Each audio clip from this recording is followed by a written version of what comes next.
좀 가도록 하겠습니다. 두 번째 강의는 자기다움입니다. 다른 말로 나다움, 나답게, 자기답게 비슷한 말인데요. 일단은 자기다움이 뭘까에 대한 정의가 내려져야 어떻게가 나오겠죠? 자기다움이 뭘까요? 나를 잘 아는 것. 나를 아는 것. 자기 스스로 판단해서 사는 것. 스스로 판단해서 사는 것. 사실 이제 이 강의에, 제가 리더십 강의의 바탕에는 뭐가 깔려 있냐면은 우리가 이제 어려워하고 또 간과하고 있는 것 중에 하나가 철학 공부입니다. 철학. 철학이에요, 철학. 그럼 철학이 뭐냐? 저는 철학은 두 문장으로 정의를 내린다라고 생각을 하는데, 철학은 첫 번째, 나는 누구인가에 대한 것이고요.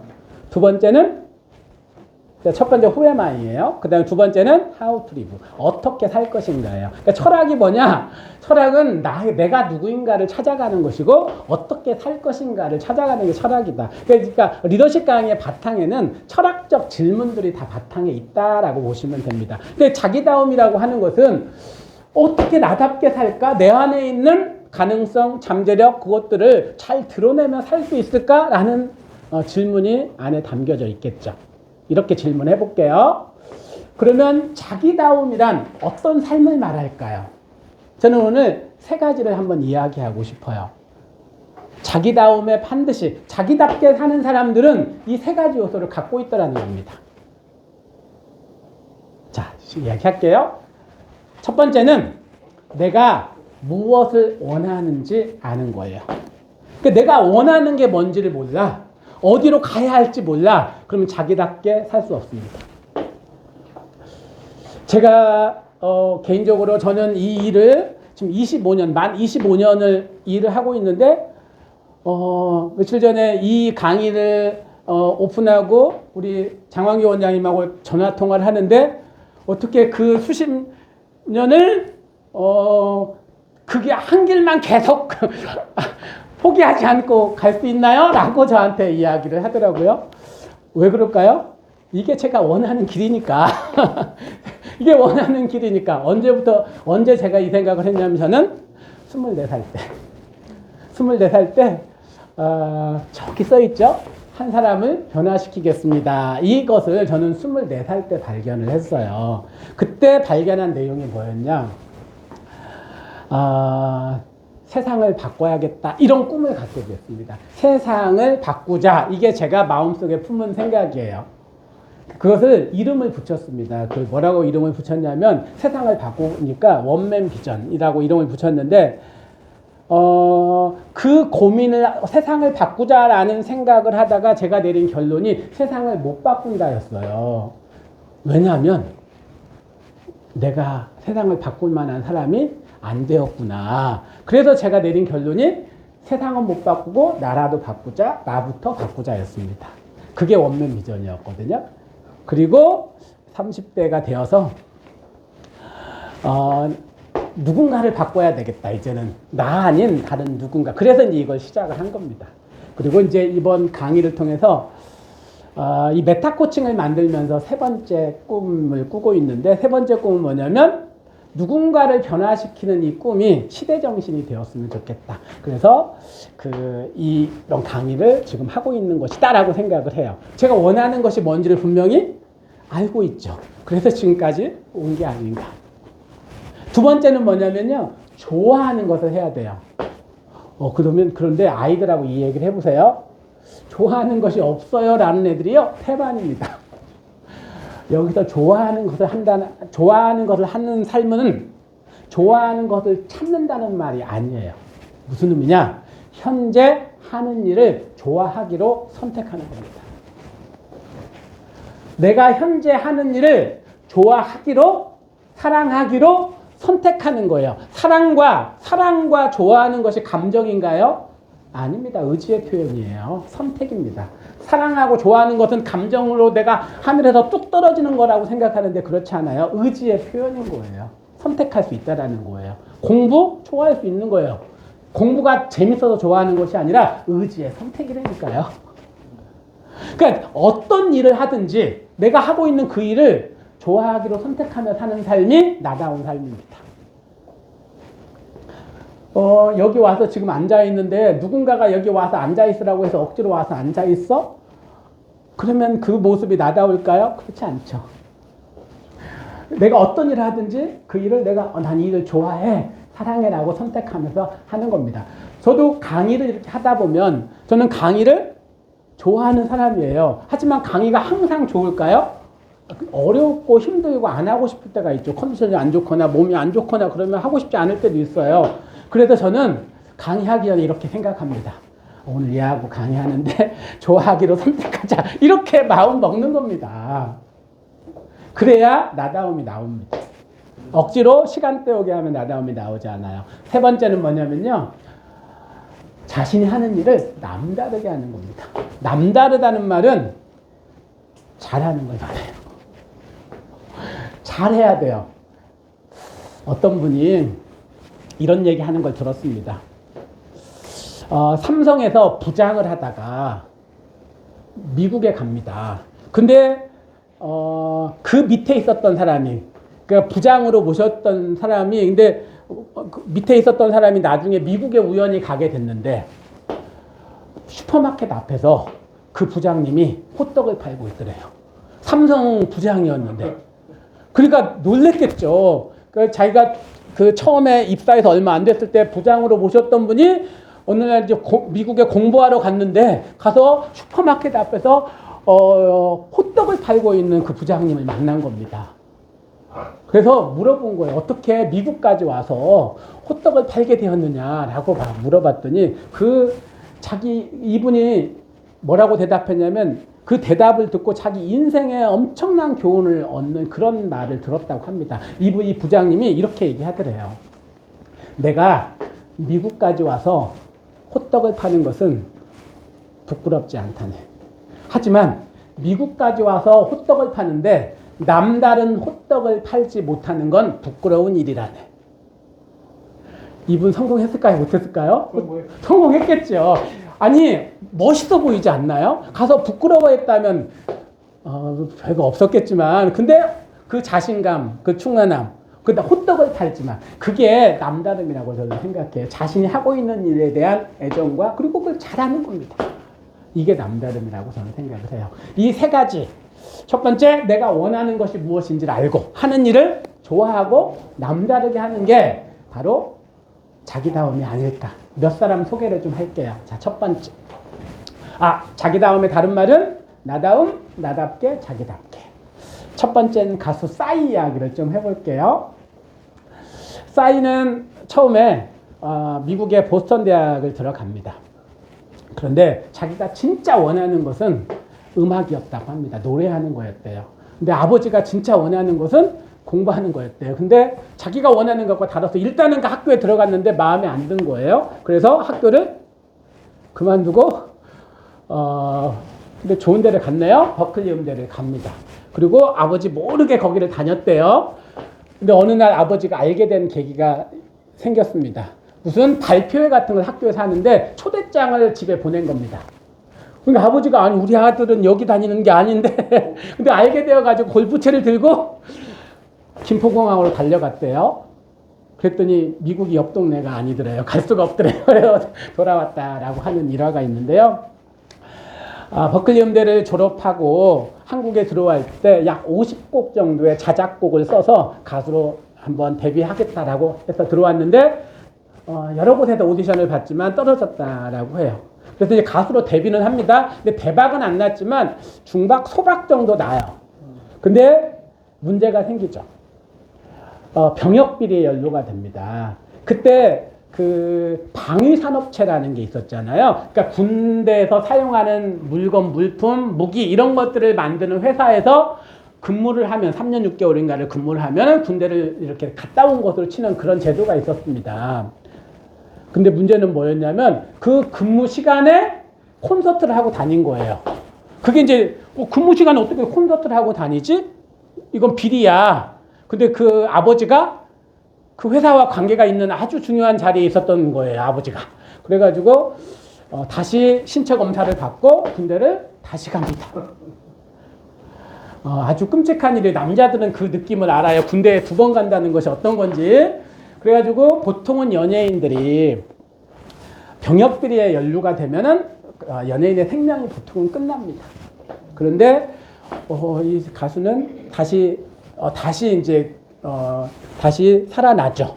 근데 그 비슷한 시기에 또 한 명이 있었죠. 아주 유명한 가수 유승준이라는 가수는 한국 국적을 포기하고 미국 시민권을 이렇게 선택을 해가지고 지금까지도 못 들어오고 있잖아요. 근데 얘는 용서받아요. 왜 용서받았을까요?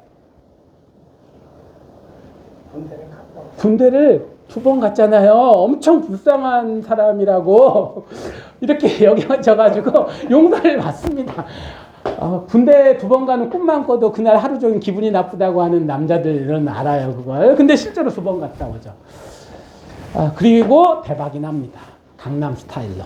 근데 어느 날 행복하지 않더래요. 자기가 세계적으로 유명해지고 돈도 많이 벌고 그렇게 됐는데 행복하지 않더래요. 그래서 왜 행복하지 않을까라고 생각해 봤더니 자기가 가장 행복할 때는 이렇게 관객들, 대중들과 만나서 춤추고 노래할 때가 가장 행복한데 지금 자기가 그냥 그때 뭐 뮤직비디오 이런 걸로 막 성공한 거잖아요. 그래서 행복하지가 않대요. 그래서 그 행복한 걸 찾아서 뭐 하고 다니냐면 콘서트 하고 다닙니다. 대학에서 가장 많이 콘서트를 했죠. 대학 콘서트를. 근데 이 가수가 저도 이제 뭐 그 콘서트까지는 못 가봤지만 영상으로 봤거든요. 처음부터 끝까지 너무 재밌어서 끝까지 그냥 움직이지 않고 처음부터 끝까지 다 봤습니다. 가수가 한 중간쯤에 이런 얘기를 하더라고요.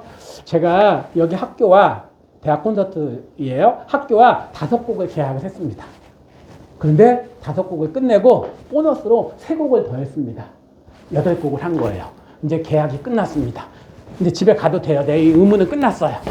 근데 지금부터는 그 계약 다 끝났으니까 제가 좀 놀다 가겠습니다. 아니, 8곡이 아니라 8곡 훨씬 더 하고 갑니다. 왜냐면 이제 계약은 끝나고 그냥 놀다 가는 거예요. 그래서 앵콜을 더 많이 부르는 가수로 유명한데, 너무 재밌어요. 정말 좋아하는구나. 그러니까 자신이 원하는 것이 뭔지를 알고 그 일을 좋아하고 또 남다르게 잘합니다. 이분이 이렇게 얘기해요. 자기의 음악 철학이래요. 덜 모범적이고 건강하되 건전하지 않은 음악을 하겠다. 그러니까 이 싸이가 첫 번째 데뷔곡이 뭐였냐면 세대서라는 곡이거든요. 나는 완전히 세대서 이렇게 끝나는 곡인데 어쨌든 이해하기 어려운 그런 춤과 노래로 이렇게 노래를 합니다. 그런데 가사를 보면요 정말 건강해요. 건전하고 건강합니다. 이런 얘기를 합니다. 난 웃긴 사람이 되고 싶지 우스운 사람이 되고 싶지 않다. 이런 얘기들을 합니다. 가수 싸이의 이야기였고요. 2번째 이야기는 우리나라 예능의 양대 산맥 KBS의 나영석, MBC의 김태호 이렇게 이야기하는데요. 나영석 PD의 자기다움을 보겠습니다. 나영석 PD는 처음에 크게 뜬 프로그램이 삼시세끼라고 합니다. 삼시세끼. 그 삼시세끼가 뭐냐 봤더니 전라남도 해남에 일단 그 빈집에다가 뭐 연예인 몇 명이 가는 거죠. 유해진 누구였나요? 차승원 이런 애들이 가서 그냥 밥 해먹고 사는 것을 찍는 거예요. 카메라 수십 대 이렇게 설치해가지고 다 맨날 며칠을 찍었더니 카메라 분량이 몇만 시간이 나오더래요. 근데 아무리 봐도 재미가 하나도 없더래요. 근데 성공했잖아요. 그 비결이 뭘까요? 그러니까 뭔가 프로그램이 성공하려면 스토리가 그 안에 있어야 됩니다. 근데 스토리를 그냥 밥 먹고 사는 걸 만들기가 어렵잖아요. 그래서 그 만든 방법이 뭐였냐면 자막이라고 합니다. 자막으로 PD의 생각을 넣은 거예요. 스토리를 만들고. 그때부터 자막이 이렇게 우리 예능에 그렇게 들어가기 시작했다라고 합니다. 그런데 이제 그때 했던 것이 뭐예요? 사실은 이분이 가지고 있는 예능 철학이 뭐냐? 다큐멘터리의 예능화예요. 그 다큐멘터리는 재밌어요? 재미없어요? 재밌나요? 예능이 그러니까 그게 재밌다고 하는 분들은 초원에 그 아프리카 초원에서 사자들 어떻게 뭐 달고 있냐 이렇게 찍는 거잖아요. 펭귄들 어떻게 달고 있나 뭐 이렇게 그것을 예능화한 것이 바로 이 나영석 PD입니다. 그래서 이분이 하는 얘기가 뭐냐면 최고의 예능은 다큐멘터리다. 자신이 원하는 것이 뭔지를 분명히 알고 있고 그 일을 좋아하고 또 남다르게 하는 겁니다. 이게 자기다움이 아닌가. 그러면 우리 MBC의 김태호는 어떤 예능 철학을 가지고 있을까요? 김태호 PD는 뭘로 유명해졌어요? 무한도전이죠. 처음에는 무한도전이 아니라 무리한 도전이었습니다.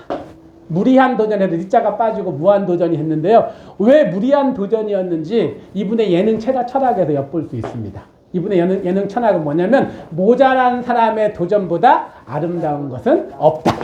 모자란 사람의 도전보다 아름다운 것은 없다. 늘 뭔가 시도하고 도전하고 하는 겁니다. 이게 예능 철학이에요. 그러니까 늘 이런 것만 만드는 겁니다. 자기 철학대로 하는 거예요. 그러니까 원하는 것이 뭔지를 분명히 알고 있고 그 일을 너무 좋아하는 겁니다. 그리고 남다르게 하니까 그렇게 예능의 양대산맥이라는 말을 들을 만큼 그렇게 뛰어난 성과를 내지 않았을까 이렇게 생각을 합니다. 자, 네 번째 이야기를 해볼게요. 네 번째 이야기는 허준희 교수입니다. 얼마 전에 한강 작가가 노벨 문학상을 받았죠. 그 전에는 김대중 대통령이 노벨 평화상을 받았습니다. 학문적으로는 우리가 참 안타깝기로 큰 상을 받지 못했습니다. 그런데 수학자, 그러니까 노벨상에는 수학상이 없잖아요. 근데 노벨상급의 상이 있죠. 바로 필즈상입니다. 이 필즈상은 우리 허준희 교수가 받았는데요. 필즈상은 전 세계 수학자 중에서 40세 이하의 수학자들에게 주는 상이거든요. 그런데 세계적인 수학의 난제를 해결한 수학자에게 주는 상이에요. 근데 이 상을 허준희 교수가 받습니다. 11문제인가 12문제를 해결했다고 합니다. 굉장히 많이 해결했죠. 수학적 난제를. 대단한 거죠. 그래서 그 공로를 인정받아서 프린스턴 대학의 종신 교수가 됩니다. 그러니까 교수들의 가장 큰 고민이 뭘까요? 재계약이죠. 맞아요. 재계약입니다. 잘리면 어떡해. 근데 연구 실적에 의해서 강의 실적 때문에 이제 재계약을 하냐 못하냐. 그런데 종신 교수의 뜻이 뭐예요? 잘릴 염려가 없는, 언제까지 그것도? 정년도 없죠. 죽을 때까지. 엄청난 그 혜택을 갖고 이제 그런 종신 교수를 하고 있는데요. 우리나라에서 그런 사람이 나왔다는 거. 근데 이분이 도대체 어떤 나다움이 있었을까? 어떤 자기다움이 있었을까? 고등학교 다닐 때요. 그러니까 이런 걸 보면 약간 괴짜 같은 게 있었나? 왜냐면 고등학교 다니다가 입시를 한참 하다가 자기에게 시적인 재능이 있다는 걸 깨달았대요. 시적인 재능. 그래서 엄마 아빠한테 얘기했대요. 시인이 되겠습니다. 이렇게 얘기했대요. 그래서 학교를 그만뒀대요. 중퇴를 한 겁니다. 뭐 하려고요? 시인 되려고. 내가 한번 생각해 보세요. 내가 부모예요. 근데 우리 아들이 고3이 되었는데 어머니, 아버지, 제가 시적인 재능이 있는 것 같아요. 그래서 전 시인이 되겠습니다. 그래서 학교를 그만두고 시를 좀 쓰겠습니다.